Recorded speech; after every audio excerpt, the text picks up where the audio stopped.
Pape Ndiaga Fall, la maire de la commune de Ndiébène Gandiol, maire commune de Ndiébène Gandiol. Voilà ci wolof d'abord tey lan moo waral seen ndaje bi fii. ndaje mi fii gannaaw ba ni sante yàlla julli ci Yonent bi sallallahu alayhi wasallam di gërëm waa commune bi yëpp waaye di gërëm monsieur le président de la République du Sénégal ak son gouvernement di gërëm chef de service yëpp yi ci région bi ak kilifa yi ci région bi yëpp waaye di gërëm itam waa UGG tey jii bi nga xam ne si gën a si nañu si ngan goo xam ne Gandiol yàkkamti woon na ko lool. ndax man en tant que maire bi ma ñëwee li ma doon xaar ci dëkk bi lii la woon ndax foo ma saan tourné da ngay fekk depp mbalit yi fees dell si dëkk bi soo amulee pexe amuloo doole da nga gis ne loolu lay metti la doon en tant que maire waaye loo amugul doole amagoo ci man-man doo xam nag ngay def mais booba léegi noppaluwuñu di yëg di wàcc ba yàlla tey wërsëgal nu ñi nga xam ne ñoo fi ñëw tey gis ngeen tey sunu tey bi def naa ne mu fi nekkee ba léegi journée yi ma gën a neex si Gandiol tey ci la bokk parce que mbalit mi dañu amoon jafe-jafe yu rëy gis ngeen ko ñëpp ñoo ko gisandoo kon initiative bi bu duggee si biir commune bi dañ ci sant yàlla baax di ñaan yàlla continuité nag ndax lii nii comme ni ñu ko waxee li daal suñu xel mooy lii luy continuer la nekkul tey dañ def lancement officiel rek daal di bàyyi mais programme national la boo xam ni ñuy jàppale tey commune yi Ndiébène Gandiol yàgg nañ ko jàppale yeneen communes yi mais dañu continuer aussi di ko jàppale communes yi waaye itam ndimbal na ca fekk loxo borom dañu lancé appel si commune bi yëpp góor jigéen mag ndaw imam yeeg chef de village yeeg notable yeeg personnes ressources yi ñëpp jóg xam ne lii tey suñu liggéey la suñu sas la tey ñii bu ñu jógee ñëw jàppale ñu day ñëw pour jàppale ñu waaye initiative boo xam ne si président moo ko jël muy au niveau national loolu fekkee jox nañ sa cër yow itam bul tardé te bëgguñu tardé te programme bu yaatu la ndax programme boo xam ne sax dëxëñ nañ si biir xëyu ndaw yi te ñëpp xam ne fii si commune Ndiébène Gandiol xëyu ndaw yi fii la gën a sooxee ndax boo xool immigration clandestine bi def naa ne bu fekkee jëkkewul fii si ñi ko jëkke ci la ñu bokk te dara waralu ko dul ñàkk xëy kon ñoo ngi lancé waat appel si autorités yi waaye rawatina ki nga xam ne si mooy directeur général SONAGED ñu jàppale suñu ndaw ñi ba nga xamee ni que xëyu ndaw yooyu Gandiol dina si gis boppam parce que lu ñuy xaar la parce que itam yii pour mu am suivi il faut que ñu am ñoo xam dañ leen jël fii si commune bi ñu dëkk si commune bi nga xamee ne li leen fay su boobaa da leen mën jëriñ parce que bu fekkee ni tukki wuñu voyagé wuñu paasuñu di andi reer seen kër yi jàpp ci liggéey bi gëm nañ liggéey boobu dana am continuité kon ñoo ngi ñaaxaat wax dëgg yàlla askan wi lii nga xam ne yàlla wërsëgaluñ ko buñ ko sàggane ñun ñëpp nañ jóg takku ba dëgër ànd parce que xam ni suñu bopp la ñuy liggéey liggéeyuñ kenn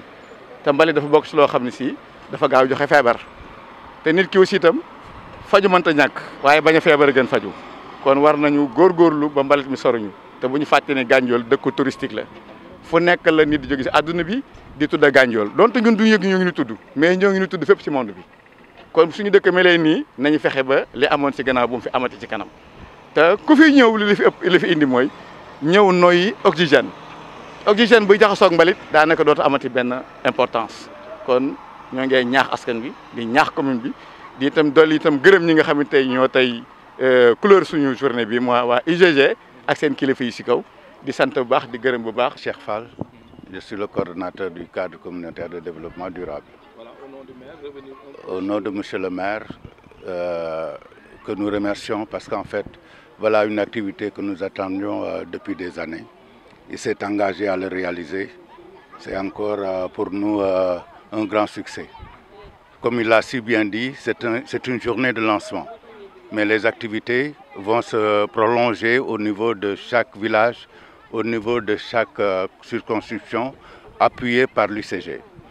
Il l'a si bien dit, nous remercions l'UCG pour la disponibilité de leurs responsables, M. Blondet et M. Sow, pour quand même que nous arrivions à nettoyer notre commune de manière beaucoup plus propre. Merci à tous parce que monsieur le maire l'a si bien dit, nous sommes dans une zone touristique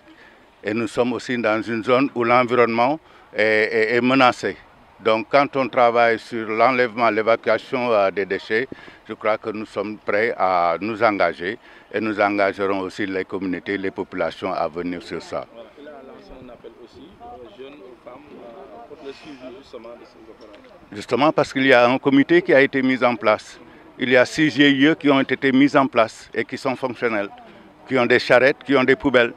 hein, qui ont été capacités pour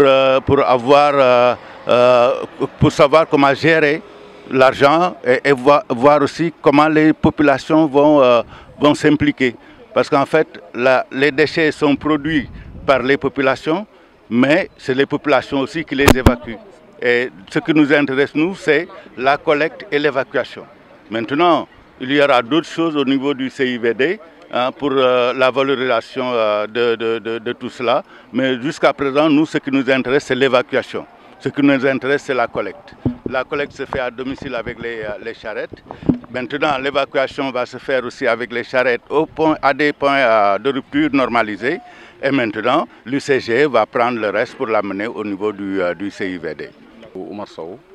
je suis assistant technique au pôle nord de gestion des déchets Saint-Louis-Matam. Je suis là avec le coordinateur M. Blandimba. Aujourd'hui, nous sommes à Gandiol pour aider un peu cette collectivité territoriale à asseoir une salubrité dans le périmètre communal. Donc, comme nous l'avons constaté nous tous, il y a une prolifération de dépôts sauvages de déchets.